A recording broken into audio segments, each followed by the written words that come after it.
Welcome everyone to episode number 9. Well, 9.5 or 10, however you want to cut it, because I'll explain. So, I think it's been now 3 weeks since we recorded Al. Again, Spencer Byers, à la Kevion. The outrage. The outrage, welcome in. Episode 10-ish is what I'm Nine, labeling 9-ish, it. 10-ish. So basically, we recorded 2 weeks ago. So this would be beginning of April. Because we skipped the one in between. So basically, we recorded, and then we skipped a week. We were going to record that next Monday, so 2 weeks ago. But then things happened. One of our professors took over the room for about 30 minutes. Too long. And then we tried to come in, and we only got about 20 minutes into it before we were stopped by a class. It was a good conversation, too. So then we had to go out, and I didn't post it, so we only did about 20 minutes. And then we didn't do Easter because that was busy. Yep. So now we're here today, finally. We're back together Monday, again. April 17th. And now we're going to talk about the NHL playoffs. Yeah. Almost here. They are here. Today, they start tonight. I guess they do start tonight. The Bruins do start tonight. They play against Florida. They're going to kill Florida, by the way. Alex Lyon is the official starter for the Florida Panthers. And he's going to get shelled. He's going to be absolutely shell-shocked. I don't know, maybe. You've also got the Jays continuing their start to the season. We're about 11 games-ish in for each team so far this season. We're going to talk about the NFL with Jalen Hurts signing a new big deal. I believe now he's the highest-paid quarterback in the NFL. Highest-paid player. Well, yeah, because in NFL history. Well, quarterbacks are always the highest paid, so I'll say that was implied. But for sure, yeah, highest paid player ever, which is crazy because before we get into that, Patrick Mahomes under a 10-year contract, making in total for those 10 years $500 million, yes, with a B, not an M, $500 million in those 10 years, which is crazy to think that that's not your highest contract in the NFL, but it isn't. Jalen Hurts, a lot less years, half in terms of term, but a lot more when it comes to the dough. So, which is crazy to think. I'm not big on football in general, but I know a crazy deal when I see one and a historic deal when I see one, and that is definitely, one for the books. But they also labeled it, so it wasn't hard to figure out.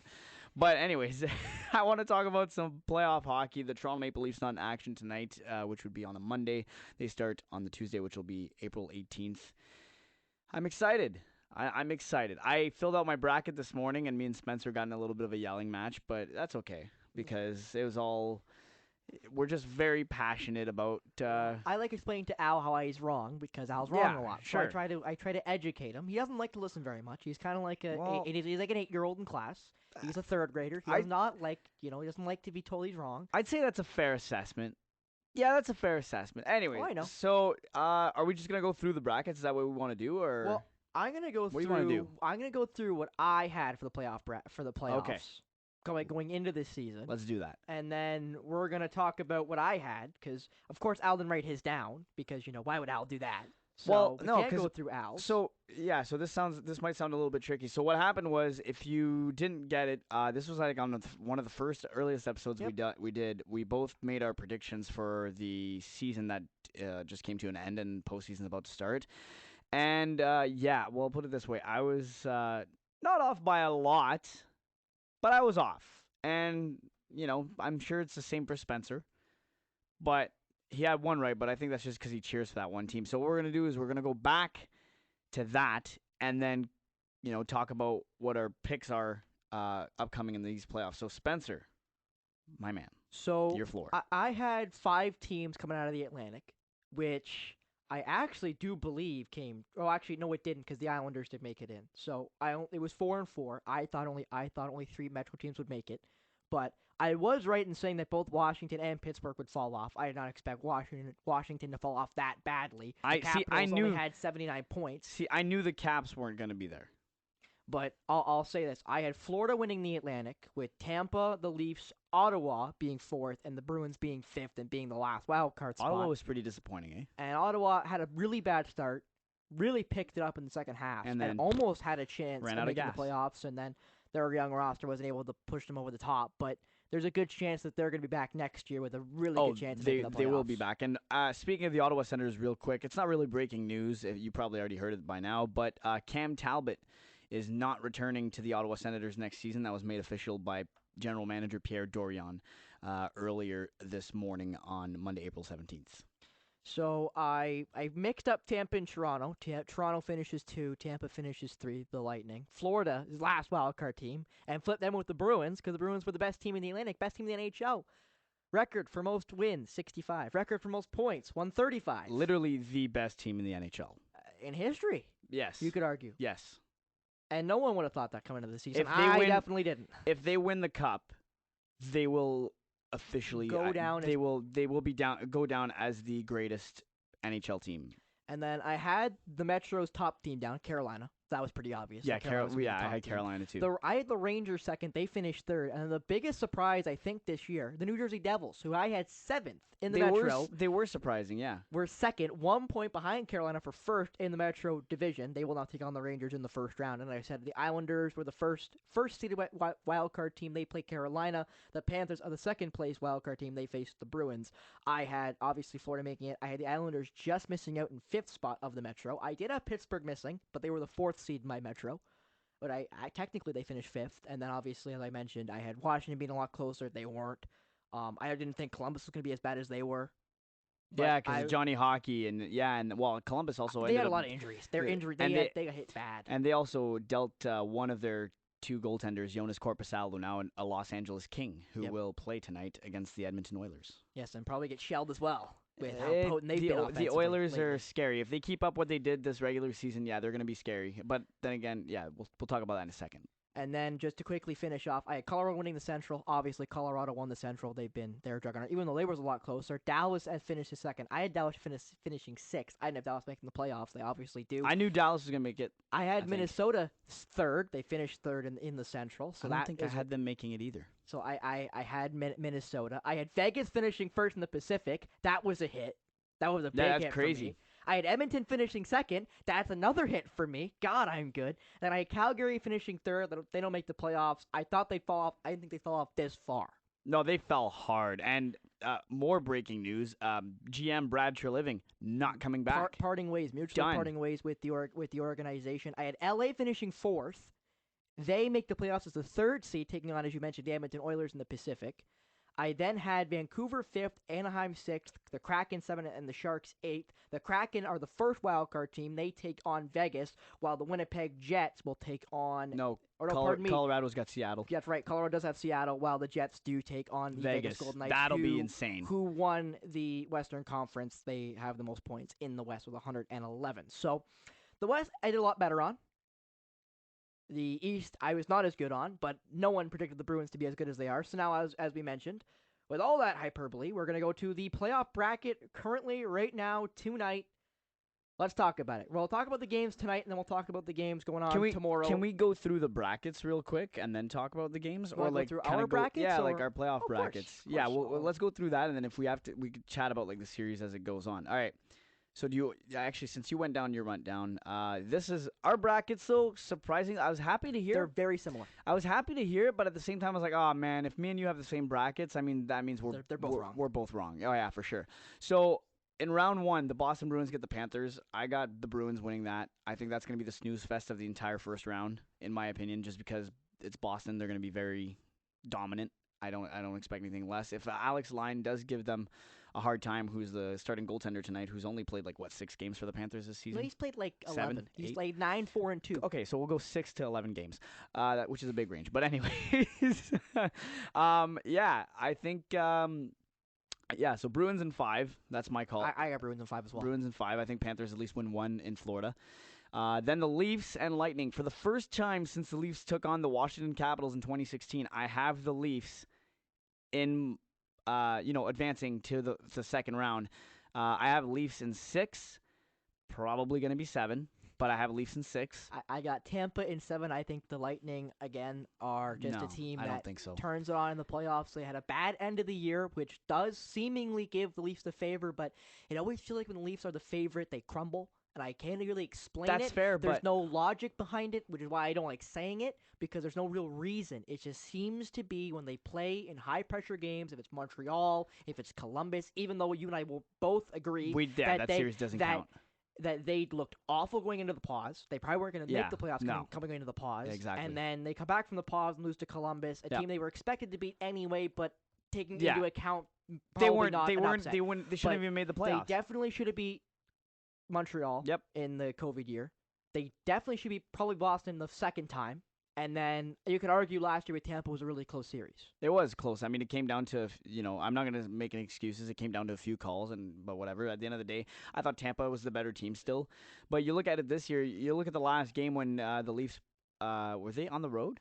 No, I think they were in Toronto. I think you were in Toronto. They were in Toronto, yeah.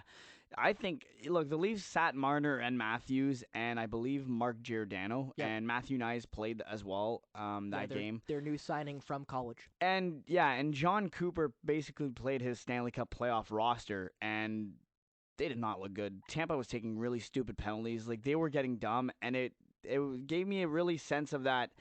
Okay, Tampa they're in for one. Like that wasn't even the Leafs playoff roster, and the Leafs looked better in general. Don't get me wrong, 4-3 hockey game was the final score, but like I don't care what you say there. Like Cooper was like, "Oh, that's just a scrimmage. This was mean nothing game." There were 3 fights in that game. I'm sorry, if there's more than one fight, even one fight sometimes in a preseason game, it's a joke. So you can't people are like, "Yo, it's preseason. What are you getting worked up about?" No, that was a Tampa Bay Lightning going, "Oh crap." And I hate John Cooper for this specific reason because it's like, man, listen, when you lose to any other team, you're super humble, you can take it. For some reason, he can't handle losing to the Leafs, and it makes me laugh. It's hilarious. Like, dude, that's also why I want Toronto to get the job done. I don't get me wrong, I want them to get it done just because I want them to get out of the first round. But at the same time, the Tampa Bay Lightning, more specifically John Cooper, and a few other guys on that roster need to get humbled. Well, they already Honestly. got humbled. No, but no. They've been humbled. When? What do you mean? When they lost to Columbus, That when they got wasn't- swept, that was when different. they was were different. when they But had they a got- chance to break the but that was win record different. and the points record. That was different though. They went in overconfident. That was a whole different kind of game. This is different in terms of like, no. Both teams are there. Both teams are taking this very seriously, but one team clearly looks stronger than the other right now, and it looks like one team's time has come up and it's over, and that's Tampa. And it's optics. That's just based off of how the regular season ended in that last game, and John Cooper once again not being able to handle losing to the Leafs, which makes me laugh because your coach is panicking. He can't even handle it. He's having a hissy fit in the background already, and the playoffs haven't even started. So what does that tell you? By the way, also Tanner Jeannot was also spotted skating today at the practice. Seems like he's close to returning. He's out for game 1. Cooper said, but he is now day to day instead of week to week. Yeah. Which is good news for Lightning fans, but at the same time, screw you guys. All right, after that series, we got what? Carolina and the Islanders? I'll make sure I can say. I think Tampa wins it in 7. Fair. Because it's a fair. The Leafs need to show me. It's kind of like when the Caps finally did it and they beat the Pens second round. It's kind of like when the Sharks finally got over their teammates to beat Chicago. I got to see it. I agree with your take. You gotta prove me wrong. I agree with your take in terms of like what you're saying. Like they got to show you. Fine, yeah, I agree with that. I'm not gonna bank on them to win anything until they show me they can win because they've shown me time and time again when the going gets tough, they wilt. Fair. And I don't pick wilters. No, and that's fair. So I mean, this is definitely either way. This is the last dance for Toronto. And I do think we can talk about this just to end it off. If the Leafs do not win this first round, Kyle Dubas, who is running out of contract this June, man, he's got to not get resigned. He should. Well, he should, but he won't. If they don't get to the first round again, you can't expect they will. don't know how factual this is, and I don't want to spend too much time talking about the Leafs. I actually want to run through this very quickly because I was at the Jays games Friday, Saturday, which was April 17th. This was 14 and 15. Yeah, 14 and 15. I was at those games, and I want to talk about that because it was awesome. But I think where I read this was from someone who took it from Cap Friendly. They said that if the NHL cap was at $84 million right now, the Leafs would be at $7.6 million under the cap right now going under the playoffs, which is unbelievable. So how cap stricken they've been this year. Yeah, right? exactly. So like Kyle Dubas has done a really good job, and I think it'd be foolish to let him walk. I'm surprised right now, honestly, he's not under a contract. But hey, it is what it is. I kind of want the Leafs to go in a different direction in terms of that because I think maybe there is a need for a new voice behind the bench and in management if they do go down in 7. So we'll see. That goes down tomorrow night, Tuesday, April 18th, Leafs and Lightning game 1. And no matter what, that's gonna be a 6 or 7 game series. I don't think either team's gonna run away with it. I don't think Unlike the Bruins series, I think this would be it really would be tight huge if either team pulls either away team, quick. yeah, exactly. And well, put it this way: if the Leafs get swept or lose in 5, Oh, then it's they're over. gonna burn the city down. It's I'm gonna have to make man, sure I hide. it's over. Yeah, for sure. Carolina and the New York Islanders, or sorry. Yep. Yeah, Yeah, yeah, that's yeah, next. yeah. Okay, yeah. Sorry, I jumped. Top of the Metro versus yeah. the first wild card team. Yeah, I'm gonna say Carolina in 7, just because I think the Islanders aren't going down without a fight. And I also, if you look at the playoff record last year, Carolina couldn't win on the road to save their lives. So unless they can win a game on the road, I think it's gonna go to 7. It's not like you're going to a weak building. No, You're going both to buildings are gonna be rowdy. UBS because and if you didn't know, I'll just give you a quick relapse here. The Islanders, who have, I guess, been kind of known recently as a bad fan base because of them being in Nassau and then going to the Barclays Center, and neither arena really fit the Islanders. Now they're in their new building. I think this is the first or second year at UBS. Yeah. And UBS is a building. It's a barn. They show up. Yep. It's sold out. Well, it's New York. Fans care. It's New York, right? But it's in a good location. People show up now. So now it's like it's an armada now. Now it's like TD Garden for crazy. Boston. People turn up. Oh yeah. Right? So it's not going to be an easy ride. Both barns are going to be very there, right? tough. Yeah. Oh yeah, and now Carolina at Raleigh. Oh my goodness, that's a building. That's why, honestly, that's why the Hurricanes are like, okay, I hate saying my second team. Like, I'll always be a diehard Leafs fan, but like that's why I think Carolina won a piece of my heart, is because their fans are just so into it. Like, win or lose, they're classy about it too, right? Like, they're so close, but man, was it ever fun, and it was a great time to being there this year. Like, that's what I like about it. So yeah, I got the Hurricanes going in 7. Confirmed Antti Ranta is getting the start for the Hurricanes, which has me a little bit surprised, but I mean, hey, he's done it before last season, right, against the Boston Bruins in round 1. So excited to see that one. I think that one goes the distance. This is the one, though. The grudge match. I'll make sure I say it quickly. I also have Carolina. I have them in 6. I do think they win in game 6, but I agree with you. It's going to be a really tight series. Oh, and man. I'll be honest.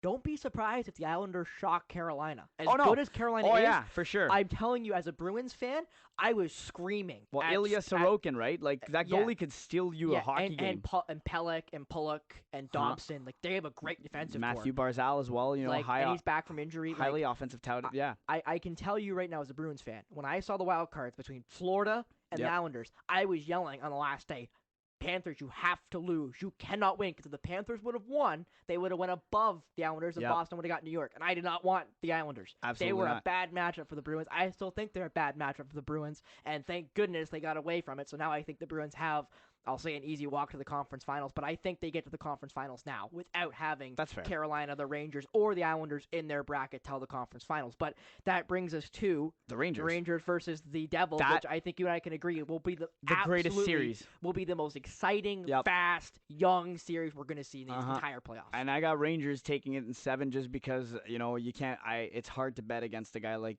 Igor Shesterkin between the pipes. Vezina winner last year. He seems like he's putting up another Vezina kind of season, even though it's likely going to Linus Ullmark, which you can't take away from him. Like, his numbers are there to back it up, right? Like, they're insane. Yeah, it's unbelievable. So I'm going to say Rangers in 7, but man, that one is going to be huge. And you look at when the Devils played the Rangers in 2014, I believe, to advance to the conference finals, that call, that legendary Doc Emrick call, Henrik, it's over. Anyways, it's a great call. If you haven't seen it, go on YouTube, go find it, search it up. Round 2, New York Rangers versus the New Jersey Devils. Great call. Alexei Ponikarovsky was still in the NHL at the time, so it's been a while. Doc Emrick's retired now. Yeah, I know. That too, right? Done. Yeah, so that one going to 7. Spencer, what do you got for that one? I also 7? have the Rangers winning in 7. Okay. And the reason why I have the Rangers winning in 7 is, as you mentioned, Shesterkin versus Vanacek. Obviously, Shesterkin it has the advantage, and I think that's what's going to downfall this young team. Is going to be the goaltending. I think the Devils are a goalie away. I think even if they get a half decent goalie, like Kemper. Well, when they signed Corey Crawford, right? And then Crawford just retired out of nowhere afterwards. But they had a goalie. Like, Corey Crawford still had games left in him, like when they signed him at the time, and then it just fell apart. They had vertigo, and they got screwed. Well, not saying he screwed them over, but like when he went down and that was it. that was it, right? Like Yeah, you're in. and they had Bernier, and Bernier's right now on the LTIR. Probably will never play again. He was good for Yeah. them in spurts. Did And we then do the West? Blackwood. Did we do the West yet? Yeah, No. well, we'll do the West next. Okay. But then in Blackwood, he's had a really bad year, bad 2 years basically. He's also dealt with a lot of Yeah, injuries. he struggled. So, Yeah. so the Devils I think are a goalie away. They get a half decent goalie, they're going to be a really And then dangerous team. and then they can load up at a deadline in either next season or The you year know after, even in the they summer. they got years because they got Jack Hughes, Nico Yeah. Hischier, two Luke first Hughes. overall picks. Luke Hughes, who who's scored his first goal, overtime winner. That's I think the the best. last game of the year, man. That's the best. Like, I'd love to score an NHL goal like that for sure. Like a shootout's not the same. Like shootout winner is not the same. Well, actually, it doesn't even count as an actual goal. They don't count. No. So yeah, OT winner, like can't go wrong with that. Yeah, so I'll make sure we both mention 7 games for us both for the Rangers. We both think the goalies are in favor, obviously, of the Rangers. But again, don't be surprised if the Devils shock them, because if the Devils do get out of the first round and Vanacek looks really, really Watch good, out. they could shock Carolina or the Islanders in the next round, right? They're dangerous. Like that's why the East is so exciting, because like of the Metro teams, all 4 could go to the conference finals. I'd also like to point out, could, Carolina obviously could, Rangers or Devils, all 4. I'd also like to point out, though, this is why I hate the playoff format, because literally almost every matchup in this first round, other than the Bruins and Panthers, conference final. Well, and obviously Carolina versus the Islanders would be the same. The only 2 that would be different would be Devils versus Tampa. That would be a fun series. And then New York versus Toronto. That would not be good for the Leafs, man. That would be an awful The Rangers? Series. 4 versus 5? Rangers versus Leafs? I like my chances against the Rangers. I don't know, I do. man. No, they've looked good. They've played good against the Rangers. If anything, it's the Islanders I would hate. The Islanders would sweep the Leafs. That UBS arena would eat the Leafs alive, especially the guy wearing the C. And honestly, John Tavares, for those of you who, former Islander. Yeah, captain. First overall pick from the Islanders. But, that's what I mean. Like, the Islanders are that one team where it's like, because they went to the conference final twice in the last couple of seasons, right? They make the playoffs last year. The 2 years before they didn't make the playoffs last year, they went to the conference finals. Like, they're a good veteran hockey team, and they're still kind of young. Yep. Barzal young, Pelech young, Pulock young, Noah Dobson is like 25, and he had like 70 points this year. The guy's gross, right? Like, and obviously we can't give enough nice words. That's superlatives about Ilya Sorokin. Ilya He's Sorokin fantastic. is unbelievable. Like, he's top 5 goalies on earth right now. Like, 3 of the top 5 goalies are Russian. Vasilevsky, Andre for Tampa. You've got Igor Shesterkin for the Rangers, and you've got Ilya Sorokin for the Islanders. Like, think about, they had an Olympic team. Pick all 3. Who starts? And then, if you want, just for fun, I Ilya Samsonov. Yeah, and he's a good goalie. I am actually curious for that because, Samsonov's last playoff experience did not go well with the Capitals. Ovechkin trying to ship him back to Russia. Yeah. But I'm curious to see how he does, and he's a new dad as well, right? Recently new father, so maybe he brings that dad energy and just goes on to another level. Who knows? But I'm excited for that. But Van Vliet-esque, if you will. Sure. For Raptors fans. And then we good to go to the West now? Yeah, we'll go to the West. I'm tired of where do you want to start? I'm tired of throwing to other stuff, and then you're like, oh, but wait a second. You know what I mean? But wait, there's more. But wait. It's so I think what we'll do is I'll go we could do your prediction, then my prediction, and then get into the analytics if you want. Okay, yeah, sure. Sure, so why not? You want me to start? Let's go from the top. Colorado, Seattle. Colorado, Seattle. I got Colorado in 5. I like Seattle. They're a young team. I love them another too, fun team. They got Matty Beniers, which I hate how he doesn't say Matthew. It's Matty. I hate that. But I like it. It sounds like a hockey thing. Hey, Matty, what's up, buddy? Beniers is fantastic. What's up, bud? They have a really nice young team. They still are waiting on Shane Wright, obviously, who's had his struggles. I hope it works out. I also hope it works out for that young man. Obviously, he's had his struggles at the OHL and the pro level, so we'll see how he works out. Won't be on the playoff roster, I don't expect. You got Colorado in 5? I got Colorado in 5. I could see. Is it weird if I could see Seattle upsetting though? Yes, but no. Okay. I can see it happening, but I don't see it. In my mind, I'm thinking if they do, Colorado's gonna have to implode. It would just I don't feel like it would be. I don't think it would. I feel like it'd be on the goalie. I feel like it would be on Georgiev. Georgiev? I think it'd be on Georgiev or Francouz because, other than that, you got the team. You're down Landeskog for the entire playoffs, but, that's one guy, right? So, don't get me wrong, captain, but, But I just think even if you start Francouz, Francouz, yeah. They're going to go Georgiev. They're going Georgiev. Well, obviously, but even either, I think they're better than Philip Martin Grubauer or Jones. Martin Jones. Like I feel like no matter who is in the net for Colorado, unless they go to a third goalie, I think they will be better than what Seattle has. The only reason why I'm going, that there's a thought process like behind the upset part is just because Martin Jones came out of nowhere. His career just revamped this season. He's had us a couple times. He's been though. unreal. Yeah, for sure. But like the last few seasons before coming to Seattle, it was like he's just bouncing around team to Well, team. because he was on San Jose for a while, and that Philly. obviously was went to not Philly good. Yeah, went afterwards. to Philly. That was not good. That was atrocious. Yeah. Like, So that's my only thought process, like the storyline, like where Jones steals a series. yeah, that's very possible. They'd be but, out in like, the second round for sure. Like I'm you sorry, gotta that's think. it. You gotta think. But yeah, so I'm going Avs in 5 as well. What's next? Dallas versus Minnesota. Another, I think the second best series. This will be a good Like one. I think it's probably arguably the best one in the West. I think this Yeah. might be the best. Like Yeah, I can see that. I really like this series. I got Dallas in 7, the 2 seed over the 3 seed, but I love Minnesota. I think Minnesota could do it. I again just think goaltending is gonna fault them. Even though I think Philip Gustafson's been fantastic for him, I gotta see it in the playoffs. I You know can't what wait, mean? dude. Now that I think about it, if you're naming names like that, dude, Kirill Kaprizov against Jason Robertson. Yeah, literally. Man. You got Wow. JEE versus Joe Pavelski. Yeah. That's Oh, Joel yeah. Eriksson Ek. Like those are two of the best Yeah. 2A centers in the on earth. I'm gonna go Dallas in 6. I think is what I chose. Just because I like Jason Robertson. I'm also a big Jake Ottinger guy. Oh, Ottinger's fantastic. Big Otter guy. Yeah. So I'm gonna say Dallas. I don't really have much else to say about that series. Like what's is it Vegas and Winnipeg next? Yeah, but I can do it again, Al. We did it again. I am so sorry. We can you did tell it it's again? can you tell it's been 2 weeks? 3 weeks. So there you go. That makes our case a little bit better. But anyways, yeah, okay. Go ahead, Spence. So just to finish off, I made a second bracket just for some other upsets, just from other looks. And I had Minnesota winning the other one in 7. Like I think that series is really, really close. As much as I like Ottinger and think the world of him, and obviously think Jason Robertson's a fantastic hockey player, I genuinely think that series is really, really close. Like I think those two teams are very close together. But I find Dallas is just way more motivated. Like they lost, but last year to Calgary, but barely. Like they gave Calgary a run for their money, and then that was it. So I don't know. I think Dallas here is coming back and motivated, and Jake Ottinger more experienced now. Jason Robertson more. I see so many things going wrong here for Minnesota. Oh no, 1,000%. But when you say that, so many things can go right. Right? It's sure. It's kind of like the Islanders, right? Yeah. Where so many things can go wrong. But the Islanders have more of that, like. I don't know. They I have don't that veteran maybe. experience, unlike most other teams Sure. right now in the playoffs, especially with all these old teams like Pittsburgh, Washington, both Fair all enough. out, right? So, and as you mentioned, now going on to Vegas versus the Winnipeg Jets. I like First this team one. in the Pacific versus the second wild card team. I like this I have one. Vegas in 6. Yeah, me too.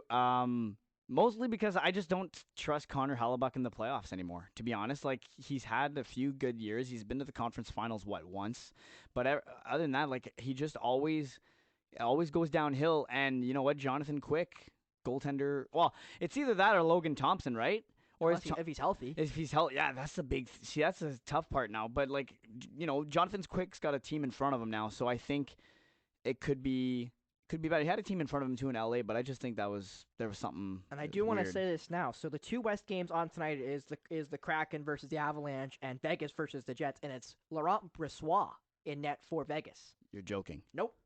He's played 10 games this year. He's 7-0-3 with a .927 save percentage. He'll be going up against Hellebuck tonight for Vegas.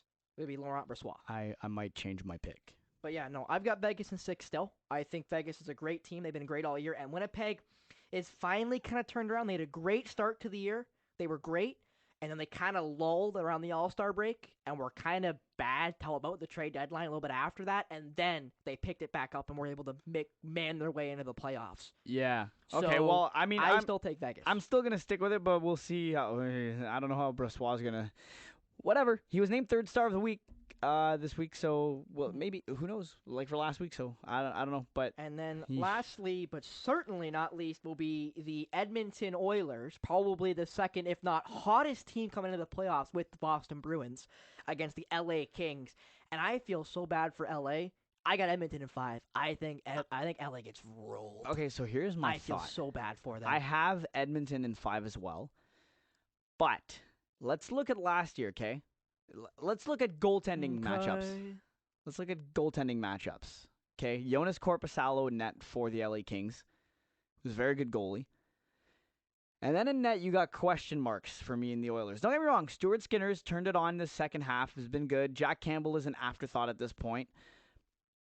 But I'm going to go Oilers in 5 if they dominate tonight. Like, all they need is one good game, and I'll be like, It'll be okay, tomorrow, I'm sticking with it. The 9th, or Yeah, the 18th. Correct, yeah. But I don't know, LA gave them a really hard time last year. So I could see, like, LA upsetting them. But if LA were to win this, it would have to be in 6. Because if they go back to Edmonton for a 7th, I'm sorry, you're not making out of that building alive. But I want to correct myself quick. So the game's tonight. Kings and Oilers, on the 17th. There'll be Kings and Oilers, Dallas and Minnesota, and then Hurricanes, Islanders, Bruins, Panthers. Tomorrow will be the first seeds from the West. Yep. And the lower seeds from the East. Mm-hmm. That was my mistake. I was on the 18th, it's all good. Not today. It's all good, man. But it'll be up tonight. It'll probably be up, actually. We're doing a lot of todays in tonight. Hopefully before the Bruins game, because I want to watch should be. one. But so yeah. It should be up before the Bruins game starts tonight. But yeah, I could see the Kings pulling it off in 6 if they were to, steamroll Edmonton tonight at home. But I just don't see it.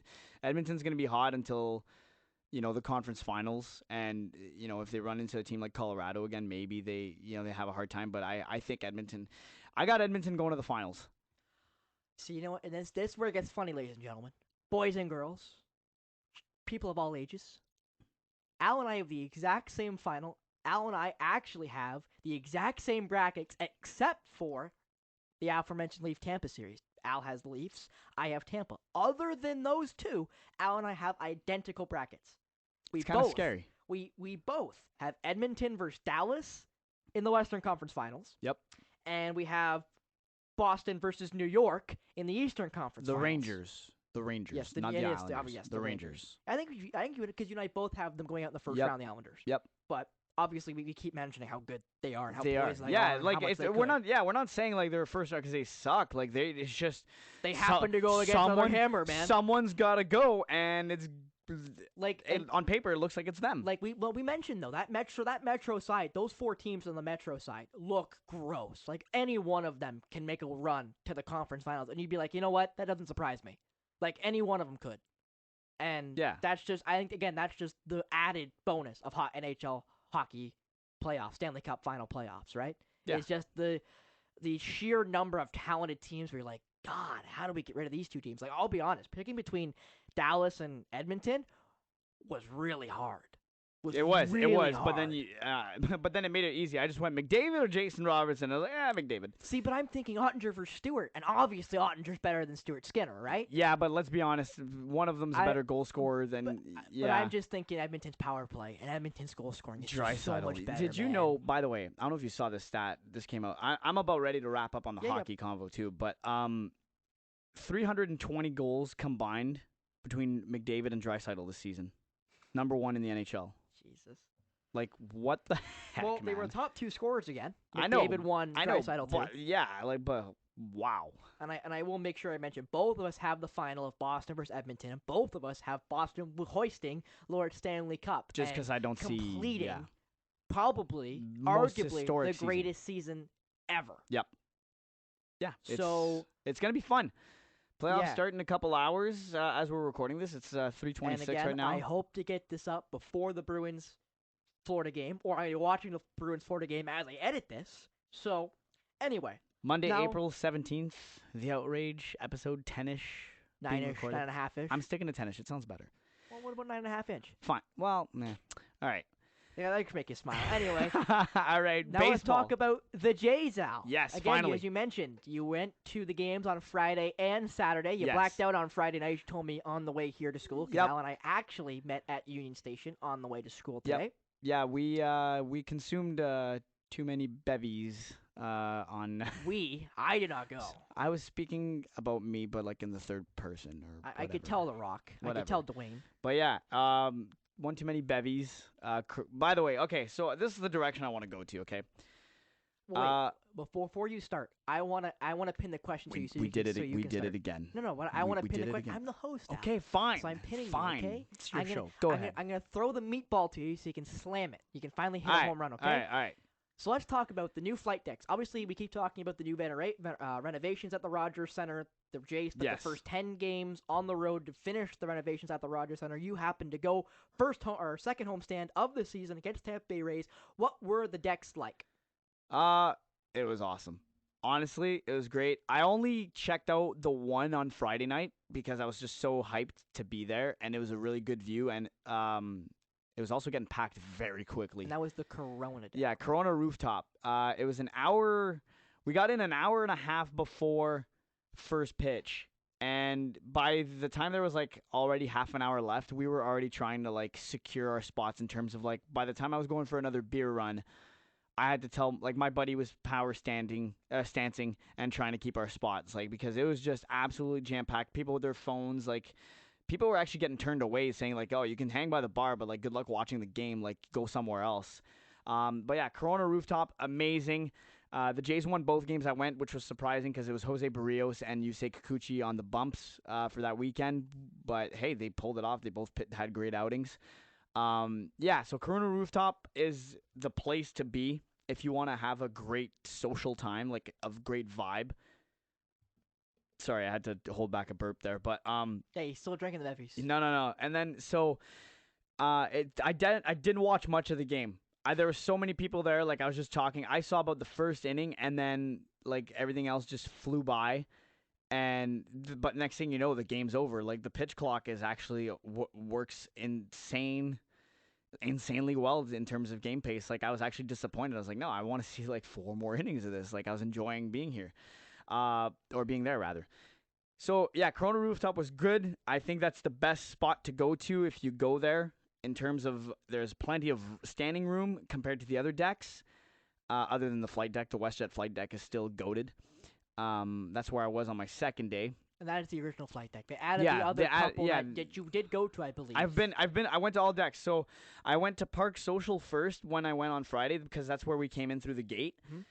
Not bad, but if you're more with like youngins, if you're more with the young ones, you know that's more of the place to go to. Like it's great. The games they got Connect Four. They have what's that game? Cornhole toss. There's like nice chairs, nice seating areas. It's great. It's awesome. Just not for It's not for your demographic. not for a demographic for sure. Then I went to Rogers Landing, which is right field down the baseline, first baseline. It's a great spot to watch, but not enough room. You got to get there like quickly and very fast. And if you leave, you're done. Like it's good luck getting a spot back in. It's super tight. I think it can hold maybe 40 people at best. That sounds like a lot, but it isn't considering the rest of the stadium. Like, well, yeah, how big the Rogers Center yeah, is. so and it's when a it's nice a hot weekend. Yeah, so it's a nice spot, but it's really disappointing that there's not more to it. Then I went to Schneider's Porch, had that poutine hot dog for whopping $9.99. Delicious, very messy. I give it a 7 or an 8 ish, just because I like hot dogs and poutine, so it's a great combo. But it sucks that they make it all right there in front of you, so like you have to wait a bit like before you take your first bite if you want the cheese curds to actually get hot. Other than that, you're eating like almost like a half cold hot dog, but it was still very good. Make sure you have a lot of napkins. Schneider's Porch, very good. I think that's the second most spacious deck that they've built. Flight deck will always be the most spacious. Corona Rooftop, because it was the original. Yeah, Corona Rooftop, decent amount of room. It's pretty good. Schneider's Porch, about the same. If it's an afternoon game, though, you will be hot. On Saturday, it was a 3:07 first pitch. We went there to check it out to eat our hot dogs, me and my friend. It was like the sun was right there, right on you. So wear your sunscreen. Sunblock, hydration, the whole 9 years. Wear your protection. Yeah, then there was the Catch Bar, which is around in the same area. That was the place where I was like, man, this is where I'm going to be the entire time. It's straight away right center. And right near the opposing team's bullpen, I believe you said. Yep. Correct. So it's actually not far from Rogers Landing either. It's a couple sections over. But that one disappointed me. Nice bar, nice setup, very good vibe in terms of that. Like I would like to hang out there more often. The only problem is when you look at it on the map, it's like, wow, there's just as great viewing areas as there would be on the flight deck. But there isn't. That's the thing. Yeah, there's not as much standing room as I thought there was going to be. So it's not terrible, but I'd rank that third on my list. Corona rooftop first. I still got the flight deck second, and then I got the catch bar third, and then every other little place. Yeah. If first come first serve kind of basis. And honestly, you probably put the first one you mentioned, the one for more for a child demographic. Yeah, that was you put that one higher if maybe you brought younger kids. Yeah, with Park you, right? Social. Yeah, Park Social is also like it's not too bad. It's just very It's not made for your demographic. Yeah, now. but it definitely like your kids would love it. If you're a bit older, I guess I'm not gonna age target it, but like if you're a little bit older and you want a more relaxed scenery, probably over there. But the Corona rooftop, man, is a party and a half. Okay, like it is freaking awesome. I love it. I'm probably gonna be there like quite often, but yeah. So it was a good experience. I think it was a success. If I had to rate the renovations overall, I'd give it a solid 8.5. I think it definitely opens up for more of the casual fans to attend. Also helps again the pitch clock. Like you can't be bored. Honestly, the game flew by so much for me. Like you just can't be bored. So I think it was really good. The Jays won as well. So yeah, it's awesome. Well, to bring up stats to back up your opinion, 31 minutes has been shaved off the average MLB time from this year to last year. Yep. Last year, the average for the first week was what the stat was. For the first week of last year's MLB season, it was 3 hours and 4 minutes was a baseball game. Right now, it's about 2.5 hours. Yeah, so you which save is about great. 31 minutes of actual real life time. Yep. The batting averages are up. The average run is up exponentially. Like, I mean, 13 to 18 points on batting average. It doesn't sound like a lot, but when you're averaging that out for every single game, it's a lot more hits, it's a lot more runs. And it's cool too because I think it benefits. I like how it plays with the pitching a little bit in terms of like there's pitchers who have adapted really well, And like some who haven't. and some who haven't. And this is kind of my next segue.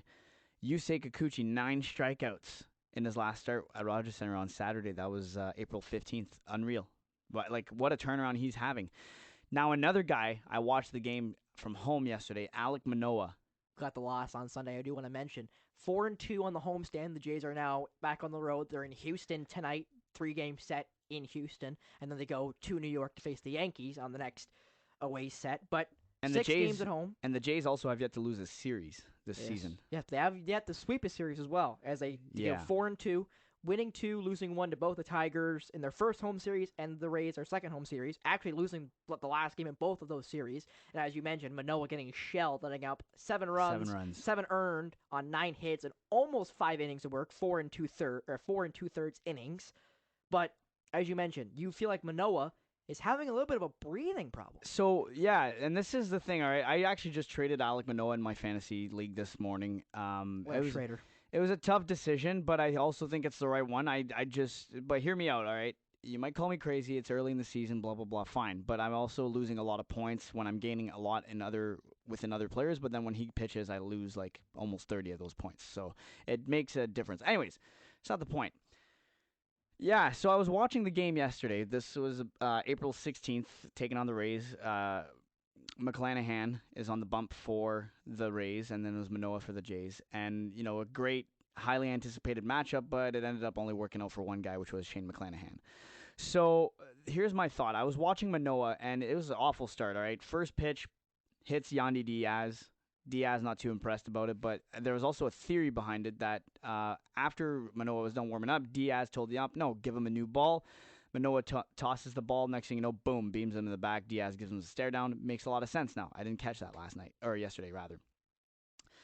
But then I'm watching Manoah walks the next 2, and I'm going, okay, so he's throwing a slider, and it's been known that his slider is having troubles, which is fine. Okay, cool.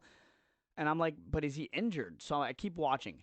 His velocity isn't dipping much. They're saying how it's fluctuating, at a 3 level in terms of sometimes it'll go up 3 and go down 3 miles per hour, which is like, okay, fine. But I'm like, if his velocity is still up like that, it can't be an injury or something wrong with his arm. Then you saw him trying to fix a landing on the mound. Maybe it's his mechanics. But he only did it once or twice. So then I'm like, okay, he's trying to hide the fact that something's up here. And then I'm looking at Manoah's delivery. You want to talk command? Fine. Maybe the ball's coming out of his hand in a different way. Maybe his arm isn't. But then again, I look at Manoah, the way he pitches. He has never changed his delivery. It's always been the same since he's been brought up. It's been the same in the minors. And Spencer, actually, you brought that up earlier today that I I know I tried to say, oh, the pitch clock's a problem, but you're like, oh, well, he had it in the minors. Yeah, they've been using a pitch clock in AAA and Yeah. at least AAA, but I believe even the lower minors like AA, Single A, Yeah. High A, because So- there's a couple derivatives, and they've used it since like 2015. Yeah. Like this is a known thing, right? So I'm going to try to get to my point quickly here because I know you guys are like, oh my God, he's rambling on. Don't worry, I'm getting there. And I'm like, okay, there's nothing wrong with his delivery. It's still the same. It's not the footing. He's messed around with the mound. He's fixed what he needs to fix. So I'm like, okay, let's watch this again. And then I was like, there it is. This is what the issue is. Manoah seems to be having trouble catching his breath between pitches. Now, for those of you who aren't crazy baseball experts, or you might never played the game Or watch a lot. I've never pitched at the major league level. Obviously, I'm here. I have a podcast in the college I attend to. But as a pitcher, by the time you get to your between 4 and 7 pitches with a batter, that's a long battle. You get exhausted. And I actually spoke with a pitcher who threw Division I NCAA college baseball, saying, hey, the main thing that pitchers do in the offseason is cardio, because it takes a lot out of you to throw 90 miles an hour or even try to flirt with that. And I'm looking at it, and Manoah seems like he's out of breath. And I think that's an issue. Now, I'm not saying the guy looks too big to be a big leaguer or anything like that. I just think there might be, the fact that he has a heavier build and has put on some weight in the last few years, that, when you put on weight, like, I think your cardio is down, or you may not be doing as much as you should be, or maybe it's a diet thing. I don't know.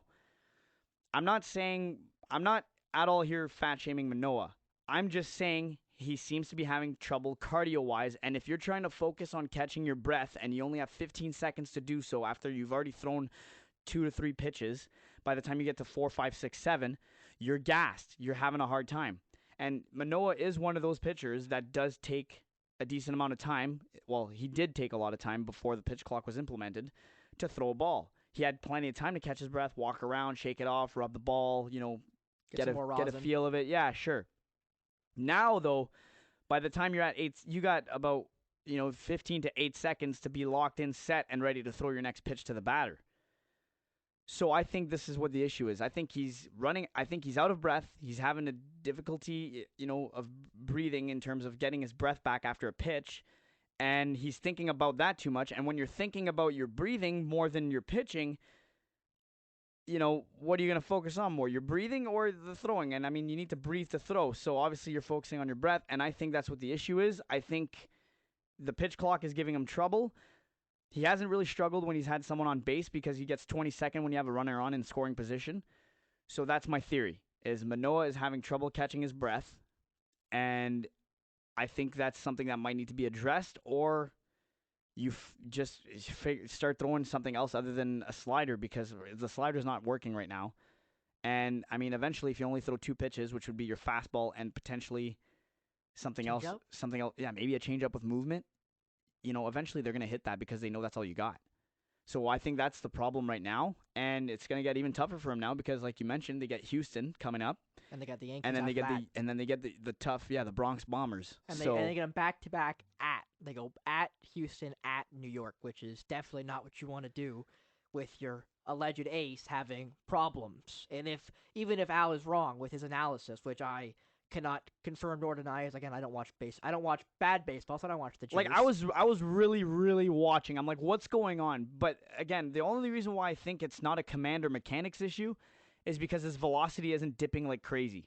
Mm-hmm. Maybe you can say a little bit on the slider, maybe it is a bit of a command thing, but other than that, I'm not seeing anything else that suggests something else is wrong with Manoah. Other than it could either be just a bad mental block that he needs to get out of. But for me, the way I saw him, like, he was breathing heavy by the time he got to 40 pitches. And don't get me wrong, he had longer outings or longer innings, I guess, of work rather than McClanahan, where he was kind of, 3 up, 3 down most of the night after the first inning.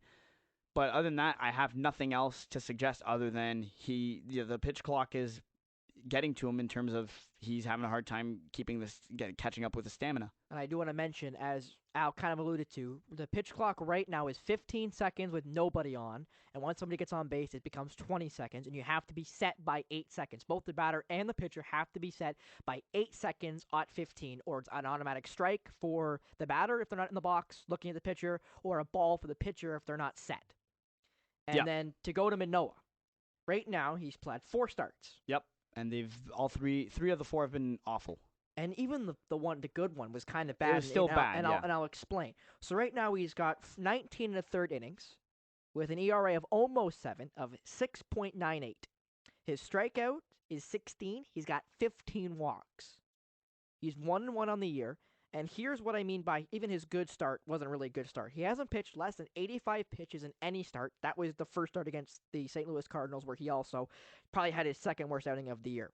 He allowed 9 hits and 5 earned runs in 3 1/3 innings in the first game of the season against the St. Louis Cardinals. He then went 7 full, allowing 1 hit in I'll say in a win against Kansas City, which it was, and he got the win there. It's Kansas City though. But he only had 5 strikeouts to 4 walks, so you can't even say he had a great night.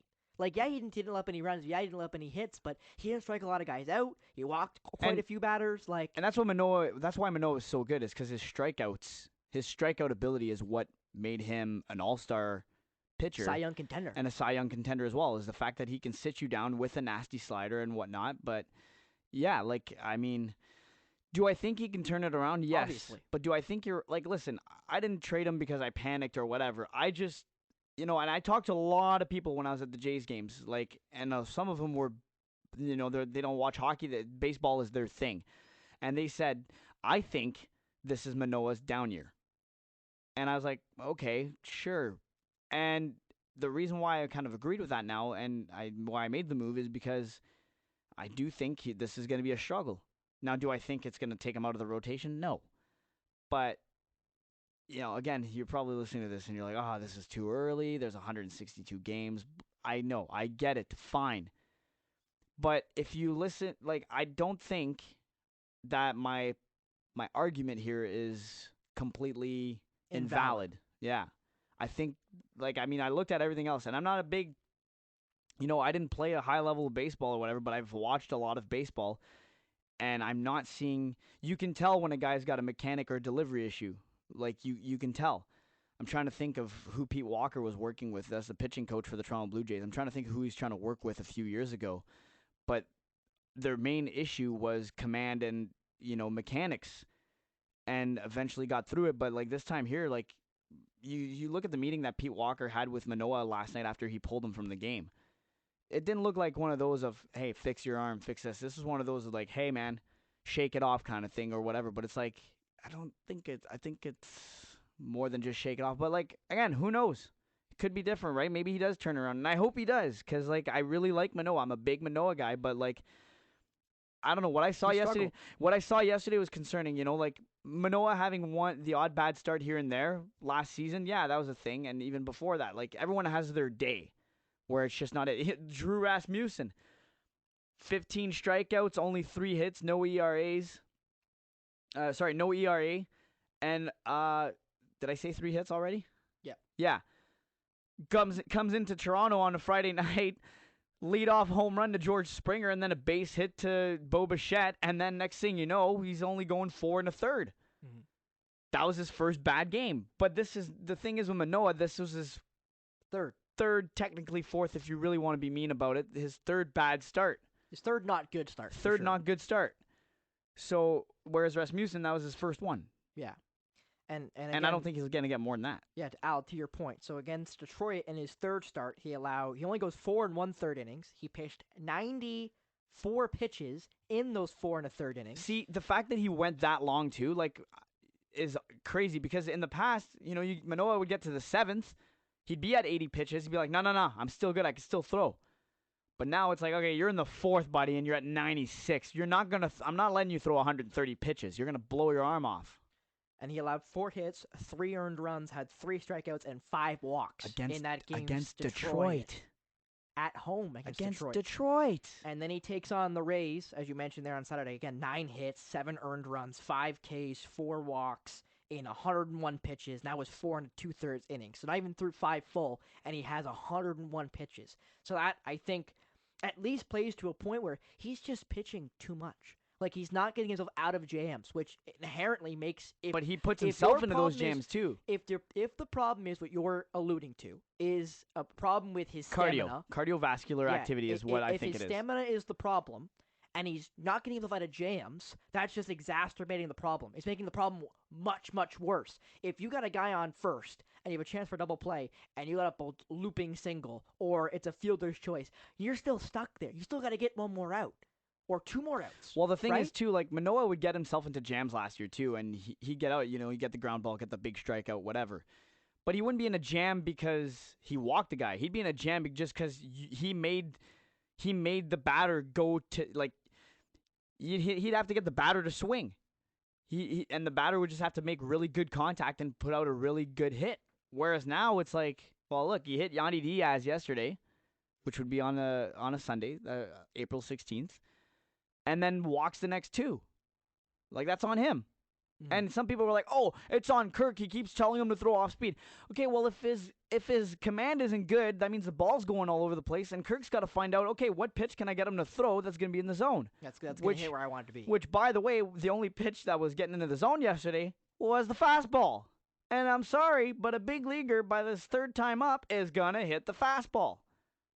They're pro athletes, they're professional baseball players. All they do is eat, sleep baseball. By the time they go up again, if you tell a guy, hey, fastball, guess what? Okay, cool. You don't even need to load the location half the time, and they're gonna just be like, okay, I know it's gonna be easy to see coming. Like, whether it's gonna be inside or outside is basically all I gotta figure, and down and away or up, and that's all I gotta figure out. But anyways, I feel bad. I'm a big Alek Manoah guy. I hope he figures it out. For the sake of the Jays, I hope he figures it out, because if not, the Jays are in trouble. But there is a small light of hope. Ricky Tiedemann, top Blue Jays prospect right now, is a pitcher. Had a double-A start. I believe he had 9 strikeouts in 3 innings of work? I don't know. It was a crazy number like that, and I have high hopes. And if he can get called up, by the time, mid-May, end of May, that'd be great, because it seems like the Jays rotation needs some help. Yeah, and to that point, it'd be the 2nd straight year where the guy who started opening day has had a bad year, because last year it was Barrios. Everyone thought Barrios was going to be the guy. He had an awful year last year, a year to forget. Had not had a good start this year. Had a really good outing, I believe, as you mentioned, I believe the first game of the Rays series where he got a win.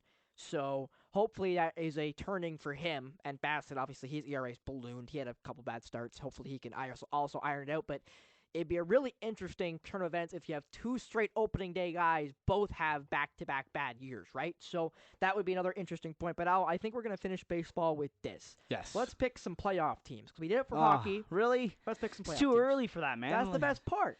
Is we get to laugh at each other, like how I put Boston 5th and how I had Florida winning the division and they get the 5th wild card spot.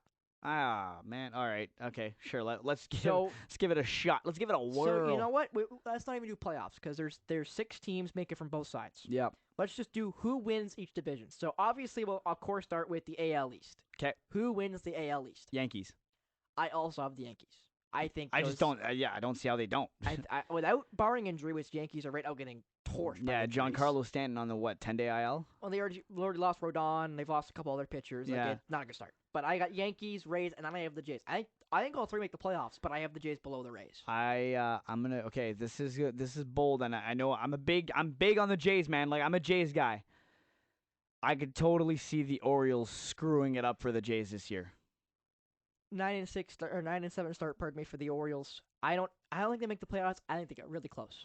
Close. I'm gonna say the Jays. I'm gonna agree with you, but like 3A, like 3A and 3B, like for the O's and the Jays, because I really like Adley Rutschman right now. Yeah, he's great. Unbelievable. And Jorge Mateo, their shortstop, just coming out of nowhere. He's raking right now.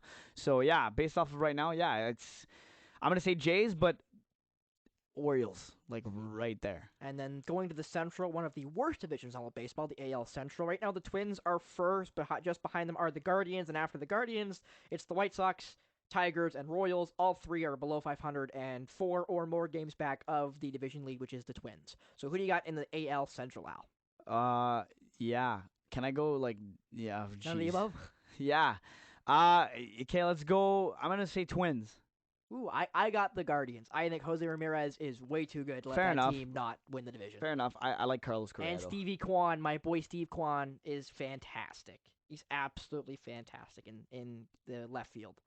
But now going to the AL West, right now led by the Texas Rangers somehow. They're a good team. With their couple of free agent signings, adding to their couple last year free agent signings. They're just above the Seattle Mariners, who are above LA, the Houston Astros, and then last place, obviously, probably the worst team in baseball, the Oakland Athletics, who are already 6.5 games back of the division lead in the AL West. Al, who do you have winning the AL West? Seattle Mariners. Really? You think they beat Houston? Yeah. Houston's in that division, big man. Yeah, well, okay, Houston's but Houston's not off to the greatest start, but like once they get Altuve back, I think they'll get in a groove and like, jeez. Yeah. Okay. Yeah. Never mind. let's fix that. Yeah, let's fix that. I'm gonna go Houston Astros, but I still really like Seattle this year. I think they both make it. Oh yeah, I think so too. But yeah, I'm gonna go Houston. I don't see them being underachievers for much longer. Bregman's hitting like absolute garbage right now. I think he'll fix that. Just Obviously, wait. They'll get Jordan into the Alvarez flow. is fantastic. They have a good pitching core. They're gonna fix They'll it. figure it out. Yeah. So Houston wins the AL West. I do agree though. Seattle's probably second. Texas third. Texas might be close to the playoff run. I'm not sure they make it, but I think Seattle does make it with the Houston Astros. Now going to the National League. We'll start with the National League East. The Braves right now, 12-4. Great start. They're first in the division. They're above the Mets, which then goes Marlins. A bad start for the Philadelphia Phillies. They're currently in fourth spot, while the Washington Nationals are in fifth. Alain, who do you have winning the NL West? Or the NL East, pardon me, the NL East. I was scrolling through some notifications. You want to go through that real quick one more time? Really quick. It goes Braves, Mets, Marlins, Phillies, and the Nationals in fifth spot. Who do you have winning the NL East? I'm gonna go with the Braves. I really like them right now. Yeah, I'm just gonna go with that. I'm just gonna go Braves. I don't really watch them too much, but I mean, other than the fact that I had Arcia in my in my lineup a couple weeks ago last week rather, before he went down with an injury. He's on the 10-day IL right now because he took a ball to the hand, which is unfortunate. Vaughn Grissom also back on the roster, so yeah, I like the Braves here. I think they'll compete. I really don't want to pick the Braves because I don't think they're gonna have a good year, but I don't want to pick the Mets because the Mets always Met. So I'm gonna pick the Atlanta Braves as well because I don't like any other team in that division. I think the Phillies should be better than this, and I think the Phillies will make the playoffs. Where What's going on today? Me and Spencer are agreeing on way too many things right now. Like I think the Phillies do make it, but I'm kind of worried because again they're without usually MVP candidate Bryce Harper, which by the way they're trying and to Rhys Harskins, who got hurt in, like the last season game. Yeah, that was tore his ACL. Yeah, that one's a tough one, Rhys Hoskins. But Harper apparently working his way back, and also apparently he's going to be playing first base when he returns. Yeah, because Hoskins is out. Right? Yeah, so you got to put someone there. But yeah. I mean, at least it's first base, right? Like I'm not discrediting first basemen, but like it's not the toughest position to play. If you play first base, you have to be able to rake. Period. Yeah, exactly. If you can't hit, you can't play first base. Exactly. Because it's basically nothing. Definitely would not put Harper at short. But anyways. Yeah, or third base. Yeah. The hot corner, God forbid. But now going to the NL Central, right now led by the Milwaukee Brewers. I like the Brewers. I'm going Brewers. You already got the Brewers? Brewers, because I like Christian Yelich, man. That's my boy. I love the St. Louis Cardinals and would love to pick them, but I also have the Brew Crew. I will take Milwaukee, but I also, again, do think Seattle will make that the St. Louis Cardinals will make the playoffs out of that division because the Cubs suck, the Pirates also suck, and oh my goodness, the Reds are atrocious. Wow. Okay. That was all right. the NL Central is kind of like the AL Central. What was I going to say? The Cardinals, though, also running into some pitching trouble. Adam Wainwright, I think getting ready to come off the IL soon. He was on the 15-day IL with a oblique strain. And then start. Miles McCollum having a tough year. I think he's like an Alek Manoah 2.0. Not in terms of what his issues are for pitching. I just think it's going to be an off year for the guy. But again, yes, I hear you in the background. There's 162 games in the season. I get it. Listen, I get it, all right? I'm just calling it. I call it like I see it right now, Spencer. And right now, it's not looking good. Yeah, he's got right now an 8.10 ERA in 3 starts. Oh, that is amazing. He's like not. Yeah. Almost a run per inning right now being averaged by Mike jeez. Michaelis. Anyway, so now going to Nice. so we both agree, I believe, that the Brew Crew will Yes. win that division in the Yes. Central. So now going to the last, but certainly not least, Yes. the NL West, the Arizona Diamondbacks are currently leading the division. The They're just- overachievers. They're just above the LA Dodgers and San Diego Padres, who are well above the San Francisco Giants and, of course, the lowly Colorado Rockies. You might think I'm crazy for this. I'm gonna go with the Giants. Okay, why? The worst part is I don't really have a reason. I just like the What Giants. a surprise. The 5-9 San Francisco Giants. Because they haven't looked bad. I don't think they've looked terrible. I've been keeping track a little bit. I don't know. I'm sorry. I don't see the Diamondbacks doing it. Well, because they're not. They're a young team. There They're you go. Gonna be Okay. So let's work our way down that way. This is why I don't see it. Because the Dodgers are going to be gross. The San Diego Padres are just going to be another choke show.